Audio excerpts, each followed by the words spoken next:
रामपुर गांव में एक बुढ़िया रहा करती थी।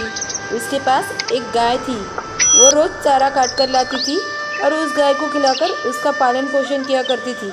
आसपास के गांव वाले भी घर से रोटी और अनाज लाकर उस बुढ़िया के गाय को खिलाया करते थे। बुढ़िया उस गाय का दूध निकालकर दही बनाया करती थी और उस दही को गांव में बेचकर अपना गुजारा करती थी। दादी माँ, ये रोटी गाय को खिला देना, माँ ने भिजवाई है। ठीक है बेटा, जाओ तुम ही खिला दो। लेकिन दादी माँ, वो सिंह तो नहीं मारेगी ना? नहीं बेटा, खाना खिलाने के लिए भला वो क्यों सिंह मारेगी? तुम उसे परेशान थोड़ी कर रहे हो। जाओ अपने हाथ से खिला दो। आजा आजा, ये ले रोटी खा ले ना। बुढ़िया की गाय सेवा देखकर पूरा गांव उसे इज्जत देता था। बुढ़िया खुददार थी। 80 बरस की उम्र में भी दही बनाती और उसे बेचकर गुजारा करती थी। दही ले लो, दही ताज़ा ताज़ा दही ले लो। अम्मा, आधा किलो दही देना। ले लो बिटिया, ले लो। घर की बनाई हुई दही है, पूरी ताज़ा ताज़ा है। हाँ अम्मा, हाँ हमें मालूम है, तभी तो हम आपसे ही दही लेते हैं। ये लो बेटा। गर्मियों का समय चल रहा था। धूप बहुत तेज थी। बुढ़िया दही बेचते बेचते गांव से दूर निकल गई थी। अरे बाप रे, कितनी गर्मी है। कहीं पेड़ की छांव देखकर आराम कर लेती हूँ। इस कड़ी धूप में कुछ ढूंढ रही हो क्या माता जी? कुछ चाहिए आपको? पेड़ की छांव ढूंढ रही हूँ। दही बेचते बेचते थक गई हूँ। ठीक है माता जी, कोई बात नहीं। उस तरफ जाइए, आपको पीने के लिए पानी और आराम करने के लिए जगह मिल जाएगी। वही पानी पीकर आराम कर लूँगी। बुढ़िया जब थोड़ी दूर जाती है तो उसे एक मंदिर दिखाई देता है। वहाँ पर एक हैंडपंप होता है। वो वहीं से पानी पी लेती है और फिर एक पीपल के पेड़ के छांव में आराम करने लगी। आराम करते करते थोड़ी ही देर में बुढ़िया की आँख लग गई। दिन भर की थकान ने बुढ़िया को नींद को और भी गहरा कर दिया। वो दही के बर्तन को एक किनारे रखकर सो रही थी। बुढ़िया की नींद खुलने पर अंधेरा हो चुका था। चारों तरफ सन्नाटा छाया था। तभी बुढ़िया को कुछ याद आया। अरे ये क्या? मैंने तो सोचे सोचा पूरा दिन ही गवा दिया। अब इस बचे हुए दही का मैं क्या करूँगी? मेरी गैया भी भूखी होगी। चलती हूँ, अब उसको कुछ खिलाने के बाद ही खाना खाऊंगी। वो धीरे धीरे गांव के रास्ते चलने लगी। अंधेरा ज़्यादा हो चुका था। रास्ते सुनसान हो चुके थे।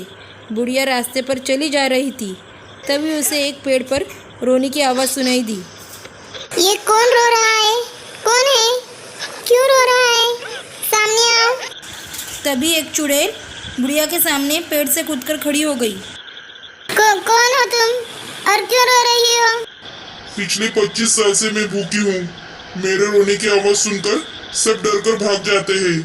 तुम तो यहाँ तक आई हो, अब मुझे कुछ खाने दे दो। मेरे पास ये दही बचा हुआ है।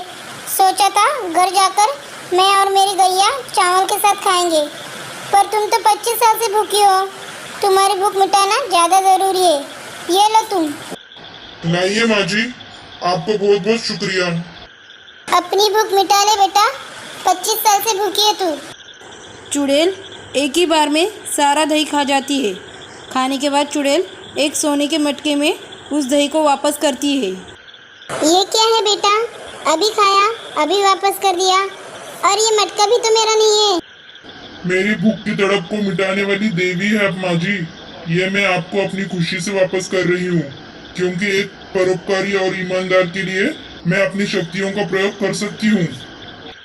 ठीक है बेटा, मैं इस दही से अपनी गैया का पेट भर सकती हूँ। इतना ही नहीं माँ जी, ये दही इस मटके से कभी खत्म नहीं होगा और ना ही कभी खराब होगा। फिर बेटा मैं दही कैसे बनाऊंगी जब ये दही खत्म ही नहीं होगा तो? माँ जी, गैया को भी खुश रखिए और आप भी खुश रहिए। अब आपको किसी भी चीज की कमी नहीं होगी। अच्छा ठीक है बेटा। बुढ़िया जैसे ही अपने घर पहुंचती है तो उसे काफ़ी कुछ अलग नज़र आता है। हे माई, ये मेरा घर इतना बड़ा कैसे हो गया? मेरी गैया इतने बड़े गौशाले में कैसे आ गई? बुढ़िया के घर का सारा रंग रूप बदल गया था। उसकी झोपड़ी एक महल बन गई थी। उसकी गैया एक आलीशान गौशाले में चारा खा रही थी। घर के बाहर दही बेचने के लिए जगह बन गई थी। हे माई, तुम्हारी जय हो। तुमने मुझ गरीब को इतना अच्छा घर दे दिया। जरूर वो चुड़ैल कोई देवी होगी जो मुझको खुशियाँ देने के लिए आई होगी। अम्मा, रातों रात ये चमत्कार कैसे हो गया? तुम्हारी झोपड़ी एक बंगला कैसे बन गई? मुझे क्या पता, मुझे तो तुम ही बताओ ये कैसे हो गया। मैं तो गांव के बाहर दही बेचने के लिए गई थी। सब माई की महिमा है अम्मा, ऐसे ही आपको सुखी रखे। लाओ लाओ, थोड़ा दही खिलाओ इसी बात पर। लो ना बेटा, अच्छे से खाओ। अरे अम्मा, ये तो पहले से भी ज्यादा स्वादिष्ट लग रहा है। क्या मिला है इसमें? ऐसा समझ, इस बुढ़िया को एक देवी का आशीर्वाद मिला है। बेटा, कल से दही चाहिए होगा तो घर से ही ले जाना, मैं यहीं से दही बेचूंगी। इसके बाद बुढ़िया अपने घर से ही चुड़ैल की कभी न ख़त्म होने वाली जादुई दही बेचने लगी और उसे कभी गांव में जाकर दही बेचने की ज़रूरत ही नहीं पड़ी। बुढ़िया का बुढ़ापा ऐसे ही कटने लगा। बच्चों, अगर आपको कहानी अच्छी लगी हो तो प्लीज़ लाइक और सब्सक्राइब ज़रूर करिएगा। Thank you.